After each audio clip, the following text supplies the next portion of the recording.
పశ్చిమ బెంగాల్ రాజకీయాల్లో కీలక పరిణామం చోటు చేసుకుంది. ముఖ్యమంత్రి మమతా బెనర్జీ సంచలన నిర్ణయం తీసుకున్నారని సమాచారం. సీఎం అధికారిక బంగ్లాను ఖాళీ చేసిన మమతా బెనర్జీ భవానీపూర్ ప్రాంతంలోని అద్దె ఫ్లాట్కు మారుతున్నారని తెలుస్తుంది.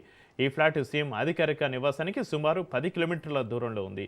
కౌంటింగ్ వరకు భవానీపూర్లోనే ఉండాలని నిర్ణయించినట్లుగా సమాచారం. ఓట్ల లెక్కింపు సమయంలో అవకతవకలు జరగవచ్చన్న అనుమానాల నేపథ్యంలో స్ట్రాంగ్ రూమ్స్ను తరచూ తనిఖీ చేయనున్నారని చెబుతున్నారు. ఇక ఈ నిర్ణయంపైన బీజేపీ విమర్శలు గుప్పించింది.